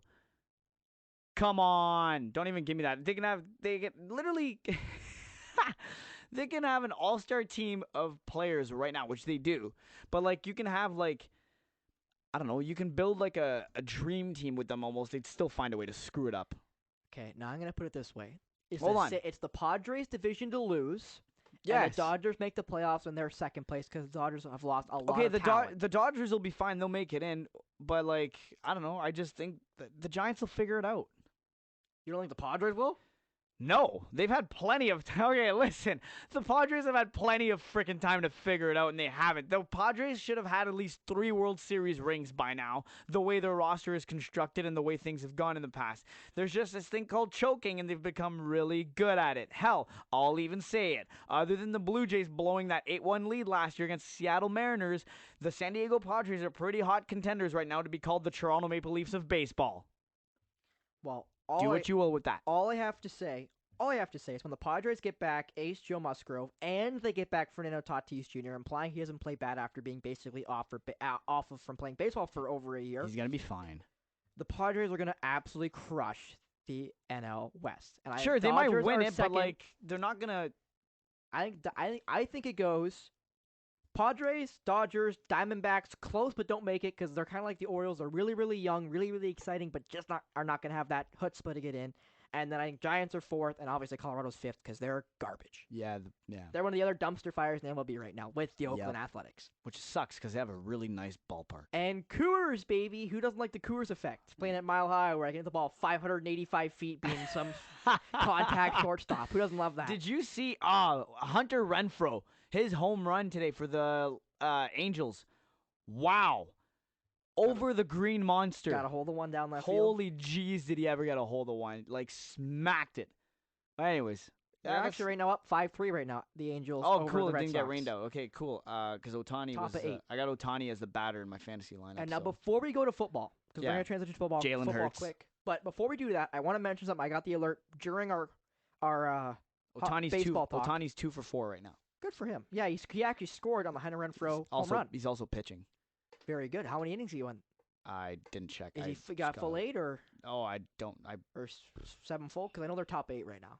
I don't know. Hold on. Let me pull this up, Spencer. Well, I'll let you pull that up. Yeah, you hit us with that breaking news. Breaking news as of 40 minutes ago. Mark Stone off the LTIR will be in Game 1 for the Vegas Golden Knights. Oh, shocker! Screw football. Okay, hold on. No. Uh-oh. No. This outrage moment of the week. This is bullshit. All right. Oh my goodness, you're making my life so hard. All of a sudden, the Vegas Golden Knights spent over $7 million of their cap space during the trade deadline. Yada yada yada. Now, like, oh, Mark Stone back injury that was apparently really bad, done for the year, kind of bad. And all of a sudden, hey, guess what? I'm playing.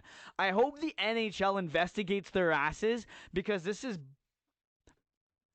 I'm not gonna make you Insert believe. swear word here. Yeah. Insert swear word here. Oh man. Yeah, I'm pissed. Really? Bleep, bleep. Man, anyways. That's my take But on it. Mark Stone off the LTIR after 3 months off due to back injury. Of course he is. Look out of nowhere, Game 1. If it was Game 2 or Game 3, I'd be like, oh, okay, cool, like welcome back. But the fact that it's Game 1 after how bad his back injury was alleged. Yeah, he's back. I'm not buying it. His last game was January 12th. And he was shut down indefinitely in February after undergoing back surgery, his second procedure in less than a year. But he will be in the lineup for Game 1 against Winnipeg Jets tonight. Fuck you, Vegas. There it is. There I it couldn't do it. I is. hate that. That is. Oh, And I will fix myself one more time. Vegas tomorrow, the 18th. They play the 18th. But anyway, he'll be in the lineup. Man, shocker. I'm absolutely shocked. Just By the way, if this is sarcasm. Yeah, just to upset Al a little bit more. So, Al, did you figure out how many innings Yeah, Ohtani went? okay, so it turned into a bullpen day afterwards after the game got put on rain delay. So Ohtani threw only 2 innings, 3 strikeouts, though. 1 run. 1 earned with run, no hits. Yeah, no hits. So he's throwing a no-hitter. And then they're like, screw it, bullpen. No hitter allowing a run. Yeah. What a concept. Hey, whatever works, right? Yeah, so anyways, it turned into a bullpen day. And now he's hitting DH, which is hilarious. Yeah, but anyway. So, yeah, 5-3 Angels right now, top of the 8th, playing against the Boston Red Sox at Fenway Park. But yeah. But now going to football. Oh, we are going to it, okay. Football. Again, What? One of the best movies ever created, in my opinion. The Replacements. I watch it with my father at least once a year, or at least by myself once a year. Very good. Daniel Bateman's my favorite. Oh, he's fantastic. Oh, I forgot about the whole red shirt thing, man. It gets confusing. Then Shane Falco, yeah, like a street light, right? I love it. Did I nail that, by the way? I feel like I nailed that. That was awesome. Okay. Don't you love when Al pumps his own tires? It's great to watch. I got it. All right. Okay, Jalen Hurts. 5-year extension. Yeah. We'll extend him through the year 2028. Fly, Eagles, fly. Don't, please, God. Oh, please. yeah, I forgot. You're a Niners guy. Please, God. My bad. Please. I had Manny Pava sing that in my ear while we were doing the Rogers show after the Eagles Manny beat the Niners. Pava, how is he doing? Is he good? Everything good with him? Other than Windsor going out in the first round, yeah. Yeah, that must have been a little hard, but they were it must have been fun. It apparently was fun to watch. plagued with injuries. Actually, okay, let's do Jalen Hurts real quick, and then let's see if we can squeeze in OHL playoffs. And not because I want to rip you about the Knights and Owen Sound. You do. No, this is something completely different, and Okay. I think you'll actually like this. But All go right. ahead. Well, I'll quickly. Jalen Hurts, 5-year deal worth $255 million, which is an AAV for hockey of $45 million. Not the way football works, but if you averaged it out, it'd be $45 million per season. A lot of money. $179 million guaranteed over this contract with a new no movement clause. Reportedly $110 million fully guaranteed at signing, which comes in as the 3rd highest figure in NFL history. Nuts. It's also the first no-trade clause ever for the Philadelphia Eagles, which is really interesting. That's actually cool. That's really interesting. Wow, all right. And I quickly want to explain something before we go to OHL hockey. So NFL is unlike any other sport. Hockey, baseball, basketball, every major sport, fully guaranteed contracts. The moment you sign on the dotted line, your contract is insured. So if I get hurt, I will still get this money. Football's not like that. Football has your contract and your guarantees. Your guarantees is all that matters. Yeah, he's getting 179, right? Yeah, he's guaranteed 179 million. Which Rich man regardless. Which that's all he's gonna get.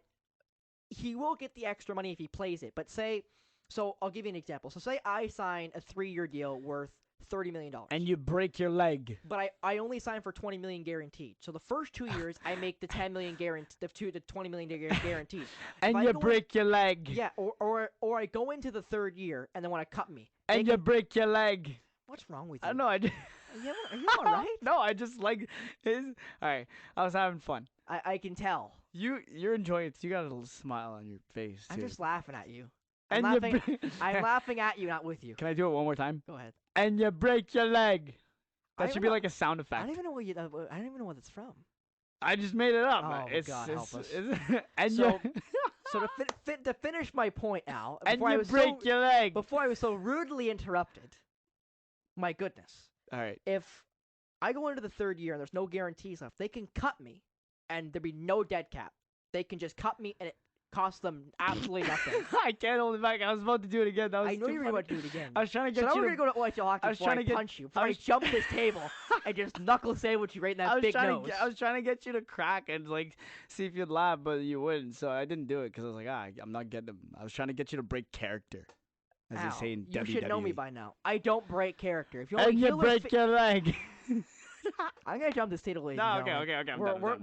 We're gonna stop this. We're gonna get really interrupted by me punching you in your big nose and stopping it like Bob. It's not that big. He's over exaggerating. Like Bob Sapp in The Longest Yard, like we were watching earlier today in class. Like I'll break that big nose of yours anyway. All right, OHL. Here's my thing. What is your thing? It makes me it grinds my gears. I Ooh. hate Homer play-by-play people slash media members of the media slash That journalists. happens in every sport, though. But the problem is, and here's my thought process: you got those You have Homer, one? you have you got those Homer guys, okay? Like, I'm gonna name this guy though, Jack Edwards. Woo, my boy Jack. No, but there's some people who don't get this sport and will watch one game one time and they'll hear that one homer take that'll actually like not brainwash them, but that's the only thing they'll take away out of the entire broadcast, and that'll like kind of mold them into the fans that they are. And like, you know, how many times you hear Homer broadcaster, not Jack Edwards specifically. Now I'm just generally speaking of play-by-play guys say, "Oh, the refs this, the refs that." For years and years, maybe the rest of their entire lives as a fan of sports, that one fan, that one specific person is going to go, "Oh, well, we lost because of the officiating." Where it's like, man, did you watch the game? There were no penalties. Well, the offsides and icing. Really? Anyways, my whole point between this is that there's the Kitchener Rangers playing the London Knights right now. In the second round. Actually, right now, 2-1 in favor of London. London won both games in London, while Kitchener won the first game in Kitchener. Big game at the odd yesterday. Francesco Pinelli, 2 goals. Akuri had a nice snipe from what I heard. So big win for the Rangers. And you know what? I'm a Knights guy, like in terms of like, since I went to school there, like I'm a little We bit. know you're a loser. We get it. Continue. Sure, but I'm a little bit. Yes, as the guy who got swept in the first round, Mr. Owen Sound. But Just- anyways, it's hey. fine. We're not getting. We said we weren't going there. That's it. We got our chirps. That's it. We're leaving it at that. Of course, you get the last jab. One You cup. always get the last jab. All right, fine, whatever. you Do you want did. one more? God, dealing with this guy, ladies and gentlemen. You know how Do you hard want- it is. do you want one you know more? how hard it is to deal with Do this you man do you want one across more? from me. Do you want one more? I don't need one more, Al. And you break your leg. Because one more will never be enough. It's one is one too Fine. many, but one more is never enough, Al. All right. Anyways, my point is there are some members in the media, not name dropping them because, well, There's a lot of I them. don't know if they'll listen to this, Well, but there's anyways. a lot of them anyway. And this is a part of their series. There you go. That'll give you a hint on who I'm talking about. London Knights and Kitchener Rangers. And they have this constant battle on Twitter. It's so annoying. Between Kitchener and London. Yes, Twitter? yes. I'm not name dropping. Don't even Well, try to guess. I'm just like curious. That was the Twitter accounts. It's so Like the annoying. officials or No, like no, the no, broadcasters? no. Like broadcast, Oh, okay. broadcaster and writer. Oh, And it's so annoying because, for me, when I read this, I'm like, I was taught when I went to Fanshawe. I'll name drop them all day because top-notch school, very good journalism program. You know, here too, College of Sports Media, very good school. Obviously, I wouldn't be here if it wasn't. yeah, Like, exactly. you know, We are here for a reason. we're here ladies for and a gentlemen. reason. Yeah. I was taught here and at Fanshawe that, you know, when you're calling a hockey game and when you're a journalist and when you're covering a team or something, an event, whatever, leave your fan bias out of it. Yeah, leave Don't- it at the door. Leave it at the door. Play both sides. And that's how I call games every time. I don't care if I call a Knights game, you know, and I can be generic. I can call a Leafs game and I'll give credit to whatever team. It could be the Boston Bruins. I'll give credit.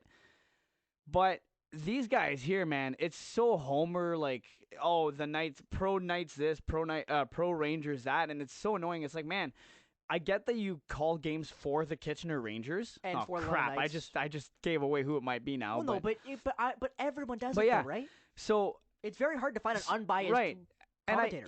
I get that, but it's just so annoying. Like the whole Mike McKenzie was fined $5,000 by the Ontario Hockey League for the comments that were made after Game 2 of the London Knights, and it was regarding the officiating. How London gets a bunch of power plays, and they don't get penalties See, called, and that kind I'll of thing. be honest here. You know what's funny about that? Yeah. Sorry to interrupt you. It's all good. As an Attack fan, everyone feels that way. Which is fine. I can tell you, I won't say every fan base, 'cause I can't speak for Kitchener Rangers fan base or the Yeah. Gulf Storm fan base, but as an Attack fan, it feels that way all the time. I can get like, it. At the Bayshore, it feels that's- that way and that's- so much sometimes, so bad. And that's not my point. Like, I get it. Sometimes, yes, it feels It feels like I totally get it. I mean, look at the Leafs and Lightning last year. That interference call on Justin Hall as Tavares tied the game up, in Game 7. Do I think it was a soft call? Yeah. Do I think, it's the Leafs? Of course something doesn't go their way. Sure, a little bit. But do I, at the end of the day, it's the team that's playing. You got to deal with the adversity in front of you, right? And I understand that sometimes it might seem like everyone gets the calls. Yeah, fine, I get it. And the person that was saying this argument called a lot of games, like a lot of OHL experience. Like he knows what he's saying. But at the same time, it's like, man, you guys are so childish.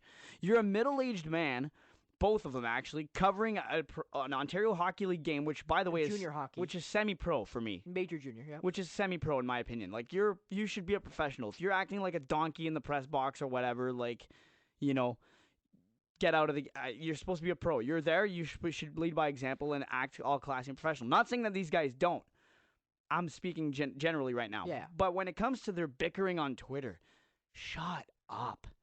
Shut up. Just call the game. Did Kitchener get more penalties? You know, take more penalties? Yeah. Did they deserve probably most of them? Probably. Maybe. It's a road game. You're frustrated. You're getting your butt kicked 8-4. Yeah, you're gonna take dumb penalties. I get it. But now the funny thing is, one of them is a little more quiet than the other in terms of like when the Knights lost, you know. In Kitchener. Yeah, in Kitchener, he was quiet, didn't say anything. You know, no remarks, no nothing, not much that I saw, anyways. Quiet. Kind of took the loss, you know, well, I guess you could say. But reverse the roles. Always finding an excuse and always talking. Oh, look, listen, my point is, if you're a journalist, if you're a member of the media, even though you belong to a hockey team, I don't like it when they show their bias. You can be biased in terms of like, oh, well, you know, I hope they win. Great, that's fine. Mm-hmm. But don't call the game as if you hope they win. Well, yeah, of course. And you'd think you'd think that's obvious, and don't shit on the other team too. Like if you do end up winning, don't shit. No, be classy both ways. My whole point is I'm sick and tired of these two individuals popping up on my feed because it's like, man, like you're almost just as it like I'm. I could just turn my phone off and notifications off or whatever and not worry about it. Come on now. But like, and be like whatever and focus on the game. But it's honestly like sometimes I feel like it takes away from the game. It's like.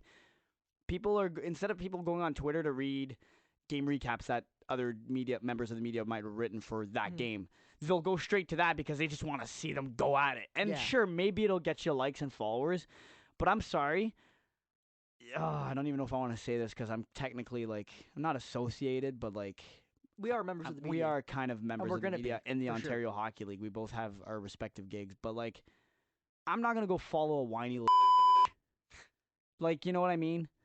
Like, see, and if people do follow just because they like the feud, get a life. Go do something else. Go outside.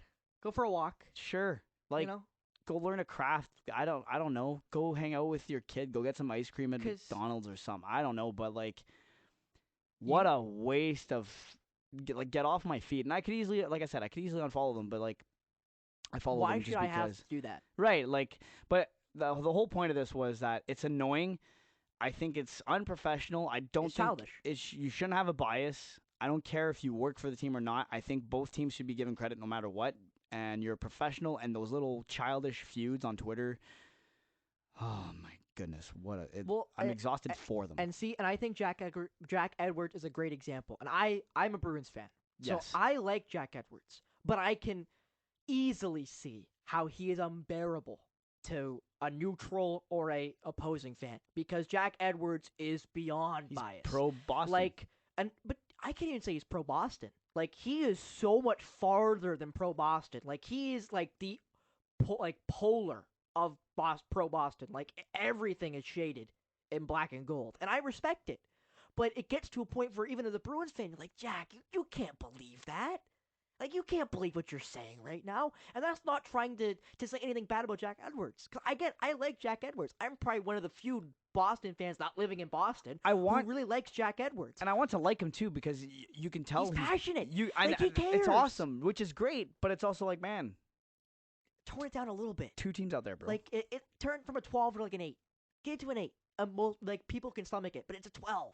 And it's really hard to stomach it when it's like, oh my God, Jack, come on. You can't believe that. Like, if there's one thing I'm a true believer in, and this is why I actually try to call games like this, and Spencer, you could probably say that too. You do as much play-by-play as I do. Probably more, actually. You know, the last thing you want to have stand out after a game is going, man, the play-by-play guy. Like, you should not be the last person that should be talked about in or after a broadcast, after a game, is, you know, oh, the play-by-play guy this, oh, the reporter this, the reporter that, or the play-by-play this and that.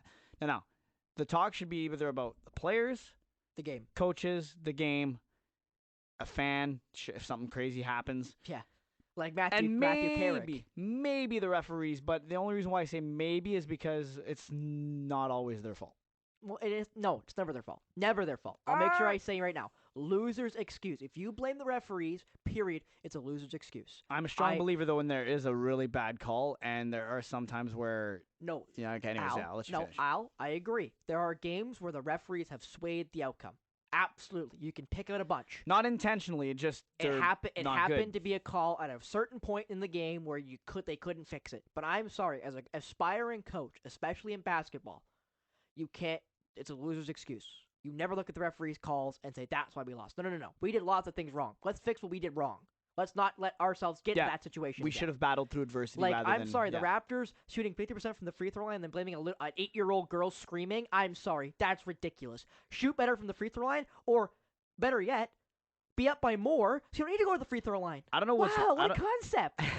Outscore the opponents, so you don't have to go to the free throw line at the end of the game. I don't know what's worse: the fact that they shot 50% from free throw line, or the fact that They're blaming an 8-year-old girl. No, yeah, but the fact that DeMar DeRozan's daughter had to be escorted out of Scotiabank Arena by security because there were death threats made online. Yep. How ridiculous that sounds. Good for you, tough guy behind your keyboard or your phone or whatever. An 8-year-old girl. What's wrong with you? Are you? What's wrong with you? You're crazy. Genuinely, what's wrong with you? And I'm with. I'll mention the Steve Dangle podcast. They talked about this. If you threaten a player or you threaten a coach of your team you really it's like, still dumb. Like get a life. It's still genuinely, dumb. Get off the keyboard, put your phone down, shut it off, go for a walk. And let's be real. Like, half the people mad about that or whatever. Warriors. Yeah, keyboard warriors. But like half of the people that are mad about that, listen, if you're in Chicago and you're the road team, you might be you're not 8 years old, but you're still probably trying to do the same thing she's doing because you want your team to win. Yeah, exactly. She wants her dad to win, and hey, vice versa. You'd be doing the same thing. Come if you're on. in Chicago, no doubt. I know. But and Al, we're going long, but I don't care. I think were you getting ready to wrap up or no? Well, sort of, but you mentioned something that truly I'm passionate about, right. which is play-by-play. Yep. I want to be a play-by-play for the rest of my life. It's the thing I have chosen as my future career path. And that's what I want to do. And I will say this too, like I've called games with Spencer, and I mean I've heard other calls like this guy. Remember the name Spencer Byers is what I'm trying to say. I genuinely love it. I love every second of it. Even when I wake up and I don't want to go. I get to the building. Doesn't matter where I am, what I'm doing. The moment I step in the door and I got my shoes on, got my suit on, your big case of water, my 24 pack, or 36 pack of water. I love sometimes a 12, but 12 to 24 normally. 36 are heavy. Yeah, I usually bring in different kinds of 2-4s. No, I'm just kidding, but yeah, exactly. Yeah, their yours are heavier than mine. Yeah. Anyway, I'm just kidding. But then the lights come on, and I'm there, and I'm invested, and I'm into whatever I'm doing, and I can tell you, as a guy who would love to do it professionally one day, there is nothing worse for me, because I know they keep telling us here, do it for the fan, and I understand that, and I understand why, because the fan's watching. But for me, I do it for the athlete, because I want the athlete to go home, and as they're watching film, they're hearing me get up for him, be happy for him, trying to be as positive as I can, no matter what the result is, trying to be, even if the team isn't doing very well, trying to be up, trying to be, as positive as I can be on the broadcast. Trying to make people feel like when they're watching at home that they're right there with you. Exactly. That's the goal for me. And I've had lots of athletes on from Sheridan and York. I'm the play-by-play commentator for men's and women's volleyball for Sheridan and York. York University, Sheridan College here in Toronto. Sheridan's in Oakville. York's actually in North York, right near about 15 minutes from where I live, actually.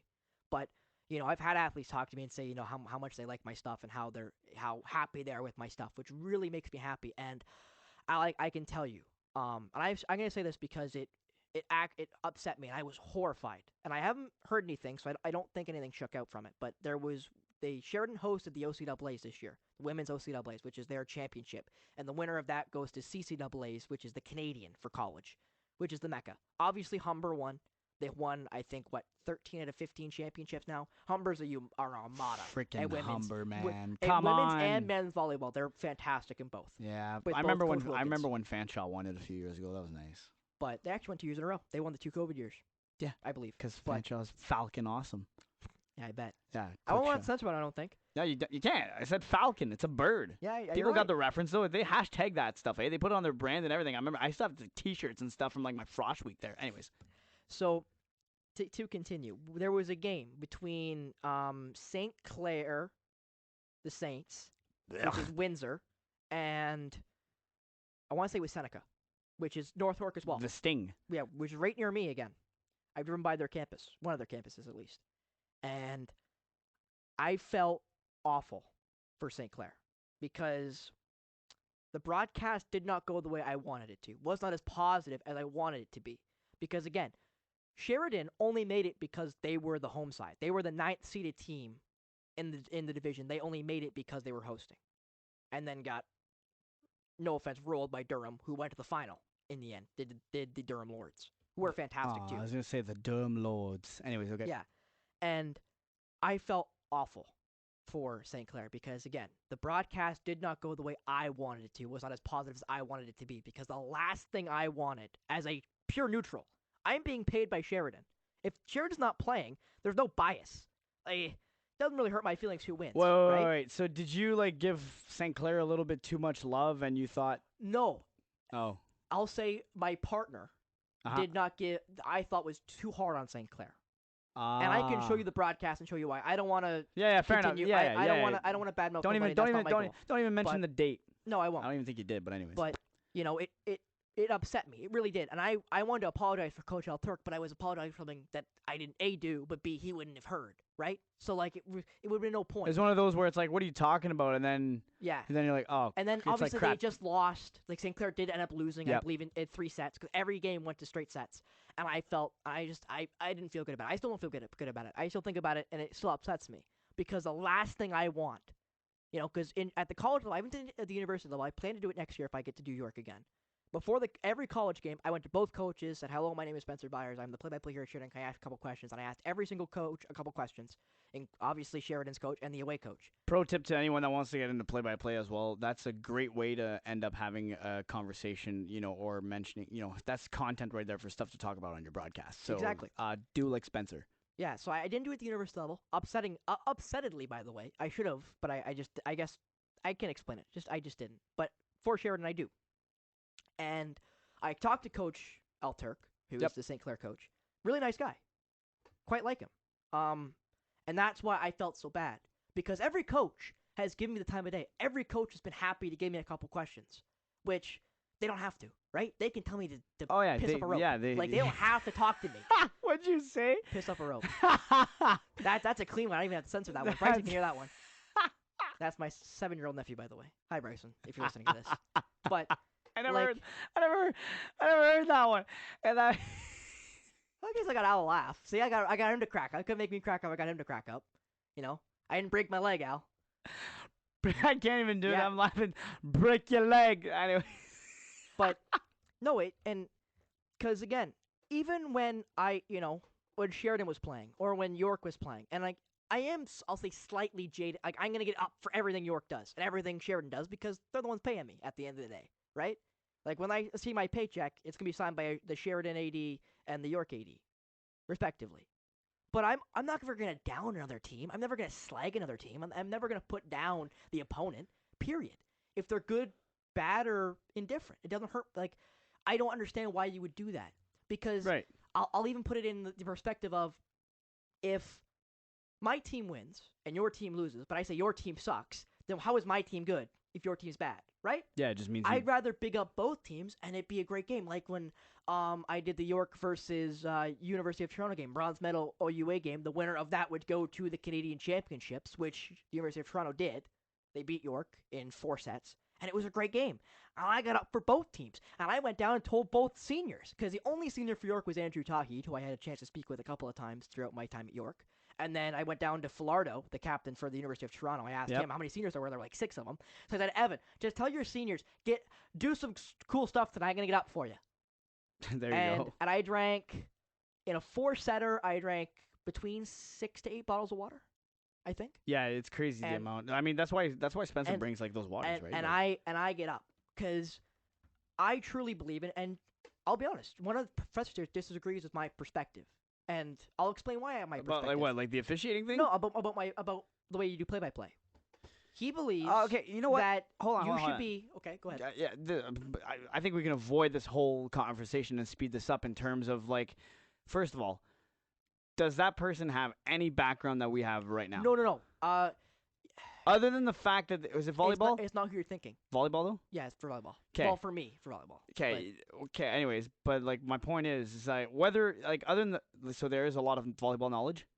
For me? No, For no, them? not you. No. No, probably not. But no, it was just Okay, so in general. So just in general, this person who A has no background in this at all, B has apparently no volleyball experience either. And by the way, Spencer studies every sport like crazy. Okay, like there's not one sport like he can talk about any sport. I call him the walking encyclopedia. All right, basically. The fact that someone has that bothers me sometimes because it's like, oh yeah, you go ahead and tell me how to do my job, which you have no experience in whatsoever. Like, go ahead. Like, sure. Let's tell me how I got to work on my delivery and good one.